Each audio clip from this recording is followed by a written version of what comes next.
Tenho 78 anos e estou sentado na varanda da minha casa em Belo Horizonte, olhando para as montanhas que cercam a cidade, enquanto o sol começa a descer.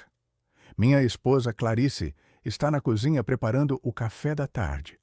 O cheiro de bolo de fubá, chegando até aqui, misturado com o som da TV ligada na sala. É uma cena absolutamente comum, absolutamente doméstica. Mas tudo mudou. Eu mudei e ninguém ao meu redor percebe porque aprendi, nestes últimos 8 meses, a sorrir e acenar e dizer as palavras certas, enquanto por dentro há um silêncio que nunca esteve lá antes. Meu nome é Josué Ferreira da Silva. Fui pastor batista por 60 anos. Preguei em 16 estados brasileiros. Fundei 4 igrejas. Escrevi 7 livros sobre teologia pastoral. Formei 3 gerações de pastores no seminário, onde lecionei por 35 anos. Batizei 1.847 pessoas. Sei o número exato, porque sempre mantive registro. Sempre acreditei que Deus me pediria contas de cada alma que passei pela minha frente. Até fevereiro deste ano, eu teria dito sem hesitação que conhecia a Deus, que havia andado com Ele, falado com Ele, ouvido sua voz. Agora não sei mais o que conheci, não sei mais o que ouvi. E o pior, não sei mais se há alguém do outro lado ouvindo minhas orações ou se passei 6 décadas falando sozinho. Cresci em Montes Claros, norte de Minas, filho de um agricultor e de uma benzedeira que se converteu ao protestantismo quando eu tinha 5 anos. Minha mãe queimou todos os seus apetrechos de benzimento numa fogueira no quintal, chorando e cantando hinos ao mesmo tempo. E a partir daquele dia, nossa casa se tornou batista com a intensidade de quem precisa provar algo. Tínhamos culto doméstico todas as noites. Meu pai lia a Bíblia em voz alta, tropeçando nas palavras difíceis, mas com uma reverência que fazia cada sílaba parecer sagrada. Domingo era dia de 3 cultos: escola dominical de manhã, culto da manhã, culto da noite. Não brincávamos, não trabalhávamos, não fazíamos nada que pudesse ser considerado mundano. Era o dia do Senhor. Senti o chamado aos 14 anos. Foi durante um culto de reavivamento, um evangelista itinerante pregando sobre o inferno com aquela eloquência terrível que fazia o suor escorrer pelas costas, mesmo numa noite fria. Ele apontou para a congregação e disse: Deus está chamando alguém aqui hoje, alguém que Ele separou desde o ventre para pregar sua palavra. Senti como se um raio tivesse atravessado meu peito. Levantei da cadeira, tremendo, fui à frente, e quando o evangelista colocou a mão na minha cabeça e orou, senti um calor que interpretei como a presença do Espírito Santo. Era isso. Minha vida tinha propósito. Deus me havia escolhido. Fui para o seminário em Recife aos 19 anos. Estudei grego, hebraico, hermenêutica, homilética, teologia sistemática. Aprendi a dissecar versículos, a construir sermões que começavam com uma história humana e terminavam com uma aplicação divina, a defender a inerrância bíblica contra liberais que queriam enfraquecer a palavra de Deus com relativismo histórico crítico. Casei com Clarice no meu último ano de seminário. Ela era filha de missionários, uma mulher de fé sólida que tocava piano e dirigia o coral e sabia exatamente qual era o papel de uma esposa de pastor.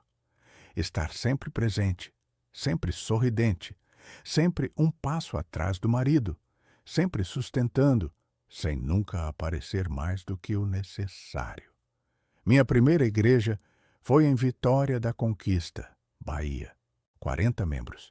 a maioria agricultores, gente de pé no chão e mãos calejadas, que ouvia meus sermões com aquela atenção solene de quem está ouvindo notícias de um mundo que não pode ver, mas que acredita ser mais real que o chão debaixo dos pés.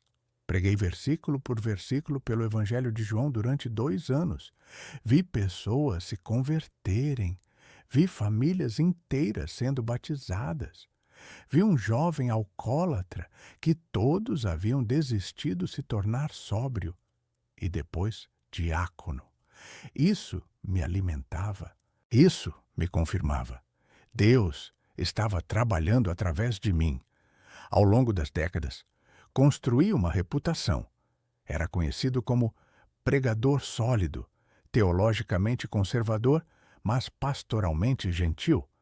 Não era dos que gritavam no púlpito, não usava manipulação emocional barata. Confiava que a palavra de Deus, pregada com clareza e amor, fazia seu próprio trabalho. Escrevi livros sobre aconselhamento pastoral, sobre como cuidar de igreja sem perder a alma, sobre como pregar Cristo em um mundo secularizado. Recebi convites para conferências, para palestras em seminários, para programas de rádio. Nada disso subiu à minha cabeça.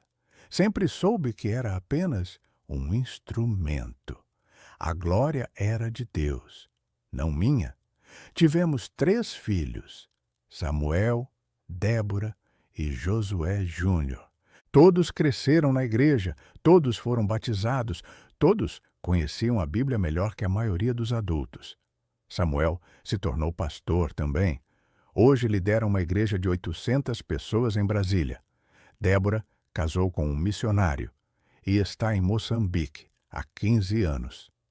Josué Júnior é professor de teologia num seminário em Recife. Quando olhava para eles, via a fidelidade de Deus. 3 gerações servindo ao reino, uma linhagem de fé. Isso me enchia de gratidão.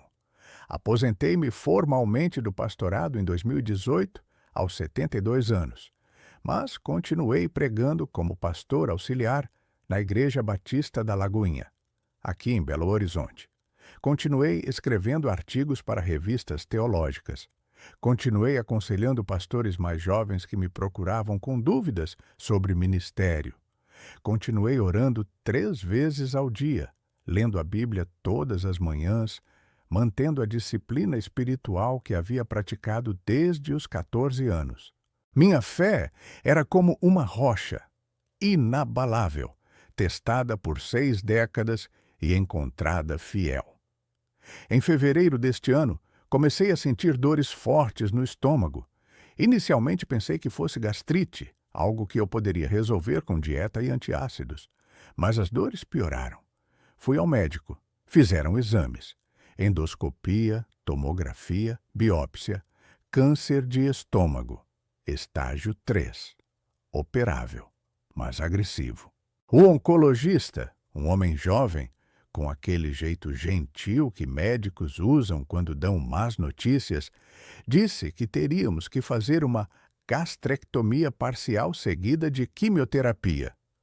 As chances são boas, pastor Josué. Pegamos cedo o suficiente. Recebi a notícia com aquela paz que os crentes chamam de paz que excede todo entendimento. Clarice chorou, mas eu segurei sua mão e disse: Deus está no controle. A igreja inteira se mobilizou. Correntes de oração, vigílias, jejuns. Meus filhos vieram de seus cantos do país. Samuel liderou um culto especial onde toda a congregação impôs as mãos sobre mim e orou pela minha cura. Senti o calor das mãos. Ouvi as vozes fervorosas clamando a Deus. Senti aquela certeza que conhecia tão bem. Deus ia me curar. Eu tinha mais trabalho a fazer, mais almas a alcançar. Deus não me levaria agora. A cirurgia foi marcada para 15 de fevereiro. Na noite anterior, sozinho no quarto do hospital, depois que Clarice foi para casa descansar, Orei durante 3 horas. Agradeci a Deus por cada ano de ministério, por cada pessoa que Ele havia permitido que eu alcançasse. Pedi pela mão do cirurgião. Pedi por sabedoria para os médicos. Pedi que sua vontade fosse feita. Mas, no fundo, eu sabia qual era a sua vontade. Ele me curaria. Eu voltaria ao púlpito com um testemunho poderoso de fidelidade divina. A cirurgia durou 7 horas. Quando acordei na recuperação, Clarice estava ao meu lado, seu rosto mostrando um alívio cansado. Correu bem? Ela disse. O médico disse que conseguiu remover tudo. Agradeci a Deus mentalmente, ainda tonto da anestesia. Nos dias seguintes, enquanto me recuperava, recebi visitas. Pastores, diáconos, membros da igreja, trazendo flores e cartões e promessas de oração contínua. Todos diziam a mesma coisa. Deus é fiel. Você vai sair dessa mais forte. Mas algo estava errado, não fisicamente. Os médicos estavam satisfeitos com minha recuperação. As incisões cicatrizavam bem. Os níveis sanguíneos estavam se normalizando. O que estava errado era interno, algo que eu não conseguia nomear. Era como se durante aquelas 7 horas, sob anestesia, algo dentro de mim tivesse desligado e não voltado a ligar completamente. Na sexta noite após a cirurgia, tive uma experiência que mudou tudo. Acordei às 3 da manhã com aquela lucidez estranha que às vezes vem no meio da noite. O quarto do hospital estava silencioso. Apenas o bip ocasional do monitor e a luz amarelada do corredor entrando pela porta entreaberta. E pela primeira vez em 60 anos, tentei orar. E não consegui. Não porque estava com raiva de Deus, não porque estava questionando, simplesmente não conseguia. As palavras não vinham. A sensação de conexão, aquela certeza de que havia alguém do outro lado ouvindo, havia desaparecido completamente. Tentei forçar. Pai Celestial. As palavras saíram vazias, ecoando apenas dentro da minha própria cabeça sem ir a lugar nenhum. Tentei outro começo. Senhor Jesus. Nada. Apenas eu, sozinho, num quarto de hospital, falando com o teto. Entrei em pânico. Isso era ataque espiritual. Tinha que ser. O inimigo estava aproveitando minha fraqueza física para me atacar, para cortar minha linha de comunicação com Deus. Resisti. Citei versículos em voz baixa. O Senhor é meu pastor e nada me faltará. Eram apenas palavras. Palavras que eu havia repetido milhares de vezes, que haviam carregado tanto peso e significado, agora soavam como qualquer outra frase. Cuide dos lírios do campo, bonito, poético, vazio. O pânico deu lugar a algo pior, curiosidade. Uma pergunta que eu nunca havia me permitido fazer começou a se formar. E se nunca houve ninguém do outro lado? E se todas aquelas orações, todas aquelas conversas que eu chamava de comunhão com Deus, eram apenas eu? Minha própria mente criando respostas? Minha própria consciência gerando direção? Meu próprio desejo de significado produzindo revelação? Passei o resto da noite acordado, testando. Tentei sentir a presença de Deus. Durante 60 anos, eu diria sem hesitação que sabia como era sentir sua presença. Aquele calor, aquela paz, aquela certeza. Tentei reproduzir. Fechei os olhos, respirei fundo, esvaziei minha mente de distrações e percebi algo terrível. Eu conseguia produzir aquela sensação voluntariamente. Conseguia criar aquele calor apenas controlando minha respiração. Conseguia gerar aquela paz apenas relaxando determinados músculos. Conseguia fabricar aquela certeza apenas direcionando meus pensamentos de certas maneiras. Não era Deus. Nunca tinha sido Deus.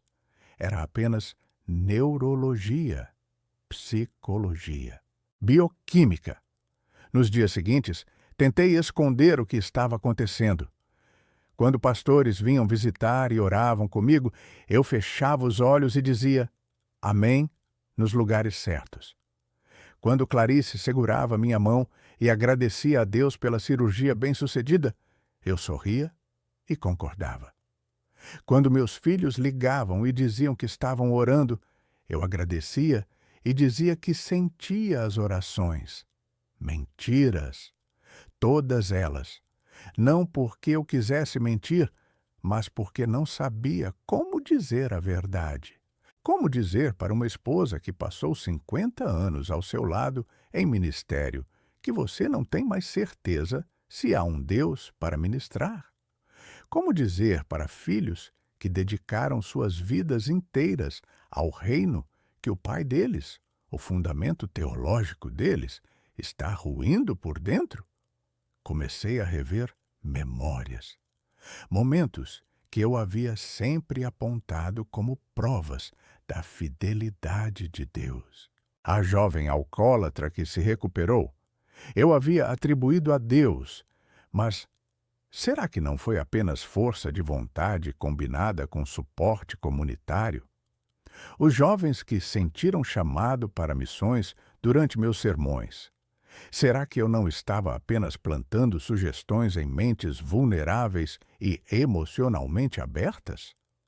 As orações respondidas, será que não eram apenas coincidências que eu escolhia interpretar como respostas enquanto ignorava centenas de orações não respondidas? Lembrei de Mateus. Mateus era um menino de 12 anos na minha segunda igreja, filho de um dos diáconos. Leucemia. A igreja inteira orou. Jejuamos. Fizemos vigílias. Ungi o menino com óleo e orei com tanta fé, com tanta convicção, que Deus o curaria.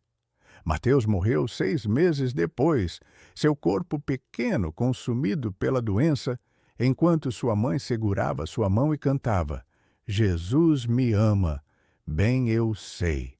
Na época, preguei no funeral sobre os mistérios de Deus, sobre como seus caminhos são mais altos que os nossos, sobre como Mateus estava em glória agora.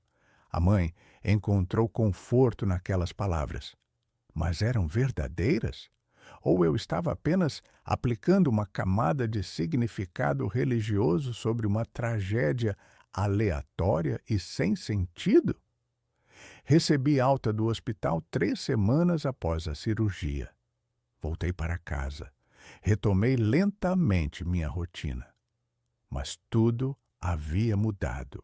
Continuei lendo a Bíblia todas as manhãs, mas agora lia como quem lê literatura antiga.